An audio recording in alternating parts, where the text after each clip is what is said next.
Hello दोस्तों, आज मैं आपके लिए लेकर आ रहा हूँ भारत शासन अधिनियम 1858 पर वीडियो। और इसमें से कुछ महत्वपूर्ण सवाल आते हैं, वो भी मैं इसमें रखूँगा जो आपको एंड में बताऊँगा। तो देखते हैं भारत शासन अधिनियम 1858 के पारित होने के क्या कारण रहे।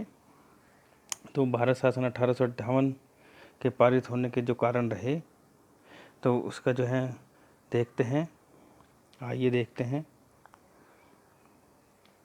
कि अधिनियम पारित होने के क्या कारण रहे। एक तो जो है सबसे इम्पोर्टेंट कारण तो इसका रहा 1857 की क्रांति। ये आप सभी को पता है कि इस समय 1857 की क्रांति हो गई थी, और क्रांति होने के पीछे भी कई कारण थे। उसमें जो है एक कारण आ जाएगा अभी आपके सामने। तो और दूसरा कारण जो था 1853 की एक्ट द्वारा यह तय कर दिया गया था कि कंपनी को भारतीय प्रदेश प्रावधान के रूप में यानी ट्रस्ट के रूप में रखना है। यहाँ पे एक प्रन्यास ट्रस्ट के रूप में दिया गया था। उसमें ये तय नहीं किया गया था कि 20 वर्ष के लिए ही दिया गया है या इसका लाइसेंस कब रिन्यू करना है। संसद, इंग्लैंड की संसद चाहे तो कभी भी उसको, इन प्रदेशों को अपने अंडर में ले सकती थी। तो यह वहाँ पर 1853 के एक्ट में ये प्रावधान 20 वर्ष वाला समाप्त कर दिया गया था। और जब तक संसद चाहे अपनी इच्छा पर कंपनी को भारत के प्रदेश राजस्व क्राउन की ओर से ट्रस्ट के रूप में दे दिए हुए थे। अब तो तीसरा कारण जो था, यहाँ पर कंपनी का पूर्ण उत्तरदायी ना होना। कंपनी जो थी 1857 की क्रांति के पीछे भी एक बहुत बड़ा कारण था कि जो ये कंपनी थी, ईस्ट इंडिया कंपनी, एक व्यापारिक कंपनी थी। और 1833 में इस कंपनी के व्यापारिक अधिकार को समाप्त कर दिया था। केवल शासन का अधिकार इसको दिया गया था, राजस्व का अधिकार दिया गया था।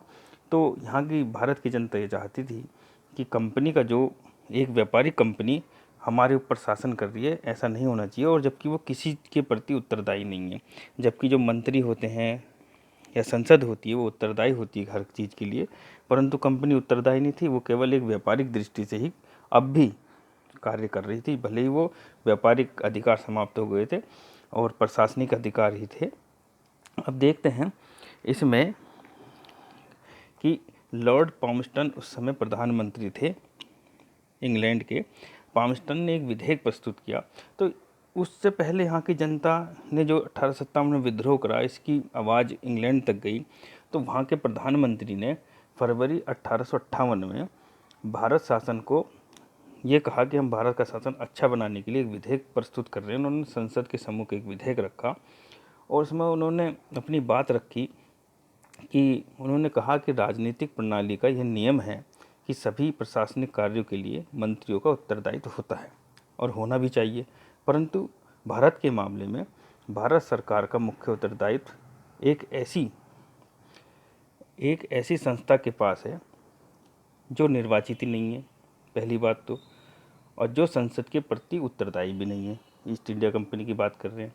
तथा जो क्राउन द्वारा नियुक्त भी नहीं करी गई है, अपितु उन लोगों द्वारा निर्वाचित है जिनका भारत के साथ कोई संबंध नहीं है, जो उसके प्रोप्राइटर्स थे उनके द्वारा, कि उनके पास भारतीय कंपनी का केवल अंश है, शेयर है। जो ईस्ट इंडिया कंपनी के जो शेयर थे, प्रोप्राइटर्स थे, उनके द्वारा इस कंपनी को खड़ा किया गया है। और ये वहाँ पर प्रशासन देख रही है जो ना तो क्राउन के प्रति उत्तरदायी है, ना संसद के प्रति, और ना इनकी कोई जिम्मेदारी है। और ये वहाँ पर ऐसी कंपनी वहाँ शासन चला रही है जिसका तो ये तो इसका दोष था ही बहुत बड़ा। इन्होंने, पामस्टन जी ने, जो प्रधानमंत्री थे इंग्लैंड के उस समय के, तो उन्होंने ये अपने भाषण में वहाँ पर कहा। और दूसरा जो था कि दोहरा प्रशासन चल रहा था, कंपनी का भी प्रशासन था पर वो भी दोहरा। दोहरा कैसे?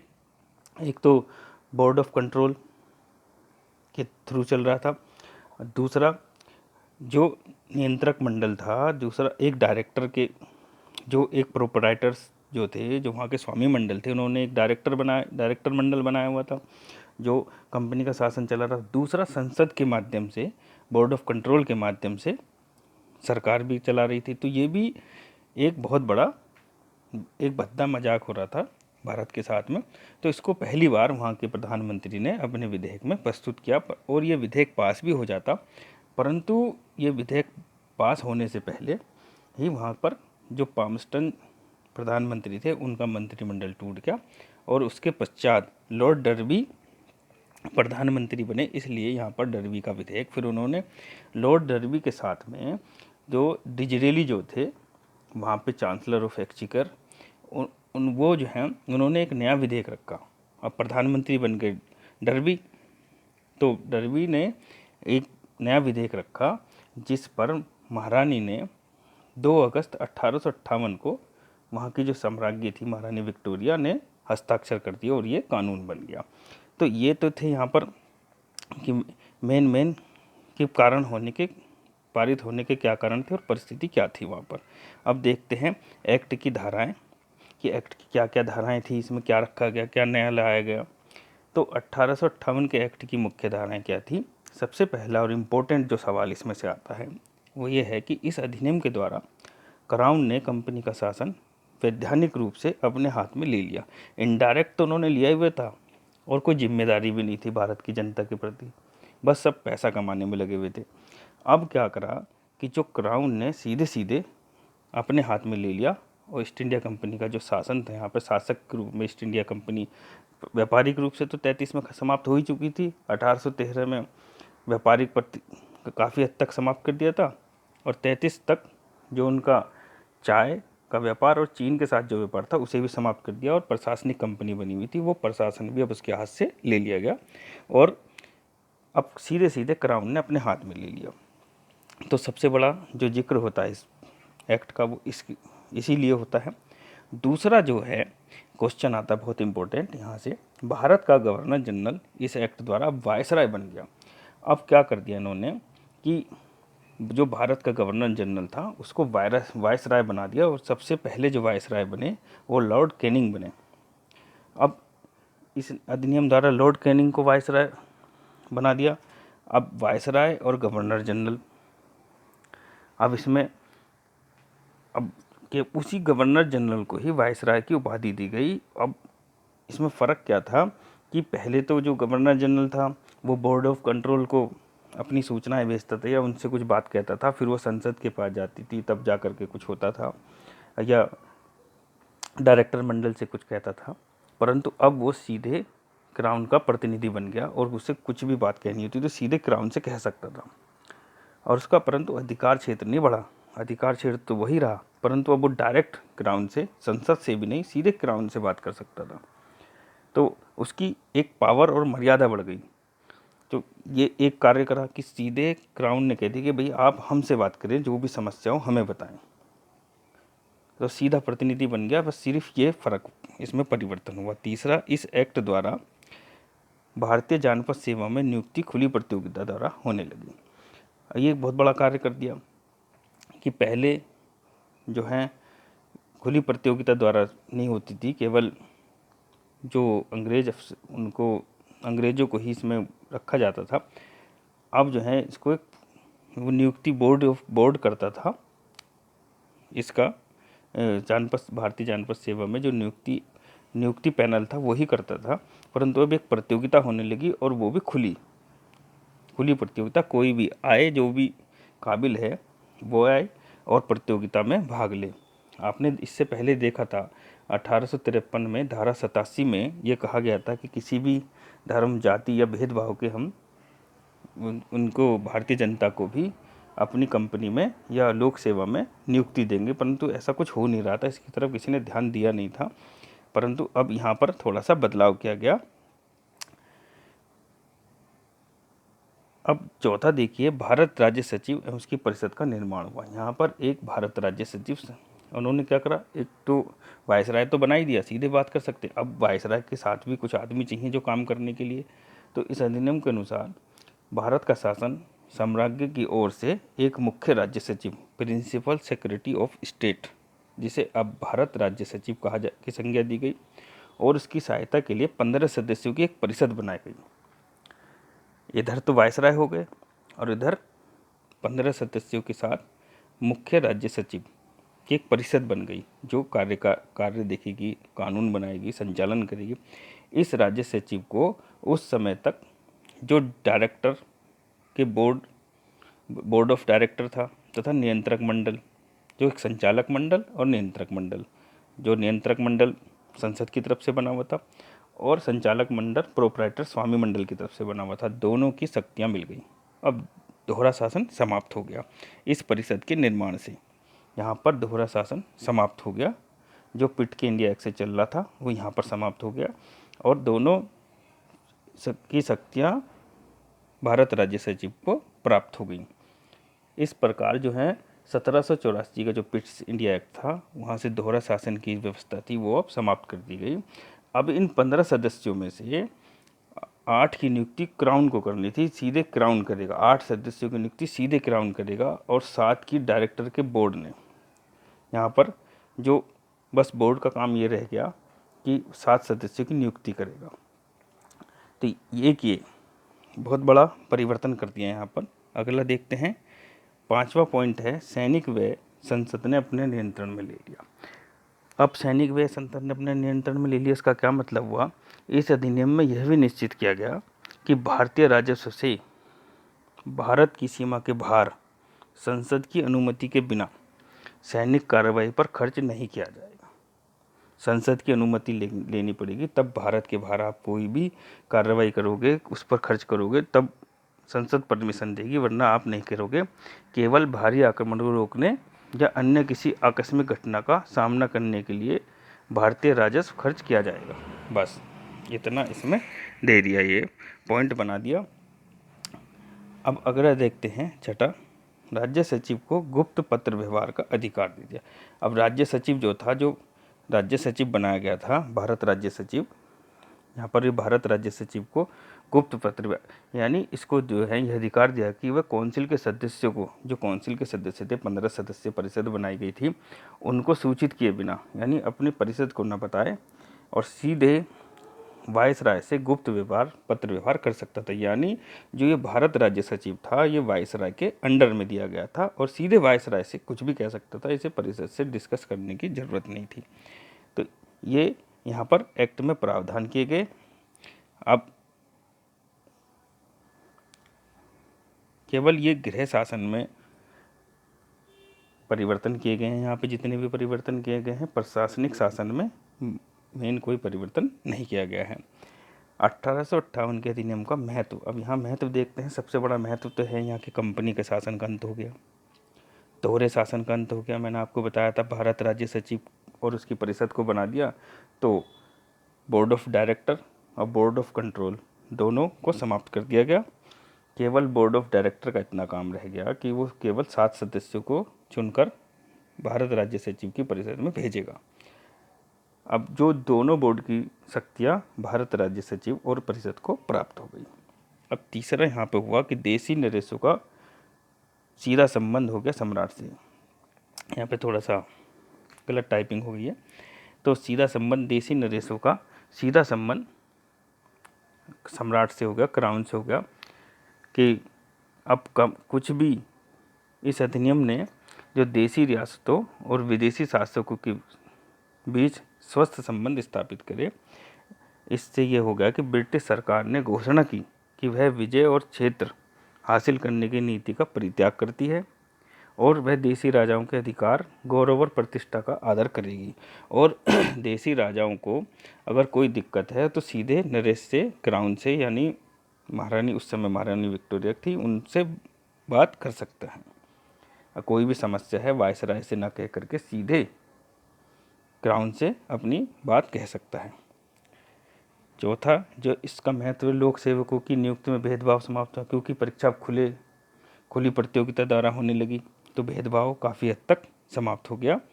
ये एक बहुत बड़ा यहाँ पर वो रखा काम हो गया। और 1858 के एक्ट में क्या दोष रह गए कि जो आगे और एक्ट आएंगे। इंग्लैंड की संसद भारतीय शासन के प्रति उदासीन रही। अब इन्होंने नियम तो बना दिए, क्राउन ने अपने हाथ में भी शासन ले लिया, परंतु जो इंग्लैंड की संसद थी भाई, वो पहले तो इंग्लैंड के लिए सबसे पहले तो इंग्लैंड के लिए ही कार्य करेगी। उस पर इतना समय ही नहीं बचा कि वो भारत के प्रति कार्य कर सके या उनके मामलों को देख सके, और उनकी इच्छा भी नहीं थी। केवल वो धन कमाने तक ही उनकी मनोवृत्ति रही। भारतीय जनता की समस्या, यहाँ के जो पत्र व्यवहार होता था, इनकी जो समस्या होती थी उन्हें देखने का तो उनके पास समय ही नहीं था, क्यों इंग्लैंड के कार्यों से ही उन्हें फुर्सत नहीं मिल पाती थी और भारत के लिए अलग से कुछ कोई मंत्री संसद नहीं रखे गए थे। ये आगे आने वाले समय में होगा। तो जब अलग से कोई व्यवस्था, अलग से संसद का कोई मंत्रियों का पार्ट केवल भारत की समस्या सुनने के लिए होता तब तो ये कार्य होता, परंतु जो वही मंत्रिमंडल जो इंग्लैंड का है वो इंग्लैंड की समस्या भी देख रहा है और भारत की भी, तो वो पहले तो वहीं की समस्या देखेगा जहाँ वो रह रहा है। इतनी दूर की समस्या वहाँ तक पहुँचते पहुँचते और उस पर कार्य करने का उन पर समय ही नहीं था। दूसरा, भारत पर अतिरिक्त आर्थिक दबाव पड़ा।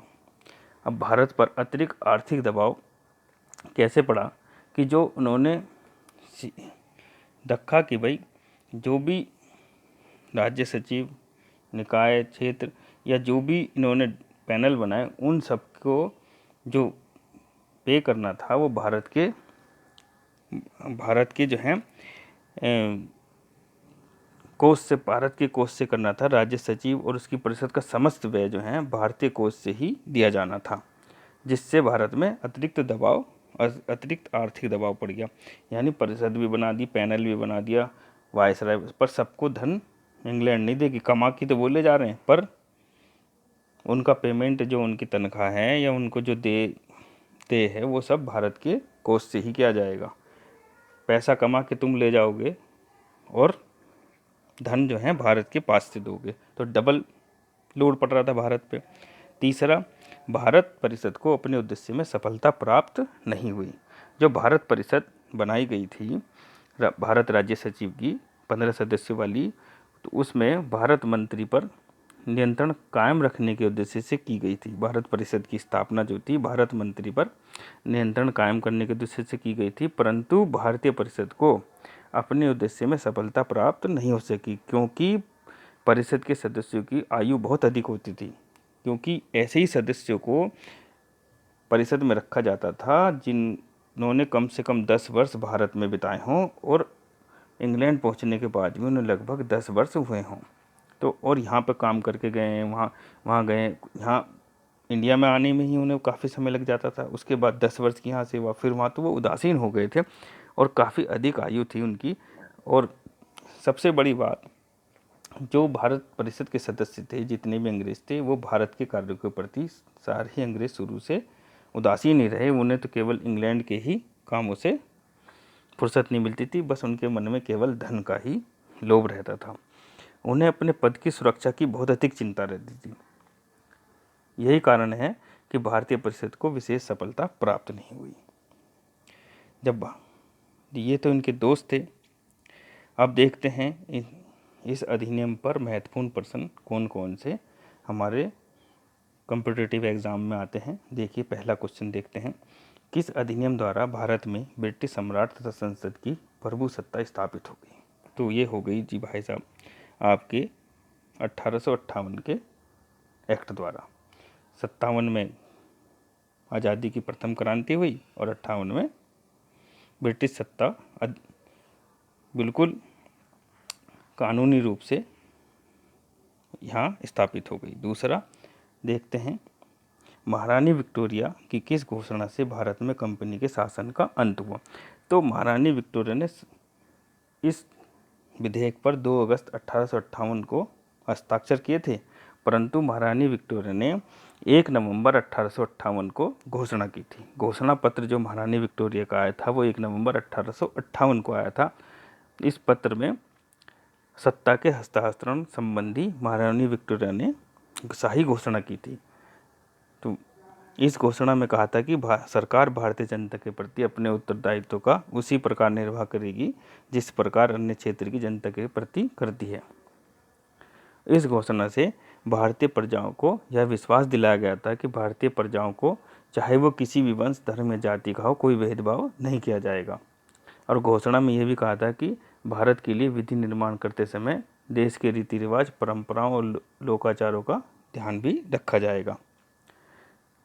महारानी के घोषणा पत्र का वैसे तो कोई संवैधानिक महत्व नहीं है, परंतु इसे क्रियान्वित करने का प्रयास नहीं किया गया। फिर भी इसके उच्च आश्वासनों के चलते भारतीयों के दिल में क्राउन के प्रति वफादारी और श्रद्धा की भावना को जगाने के लिए महारानी ने एक घोषणा की, जिससे कि भारत की जनता उनके प्रति विश्वास रखे।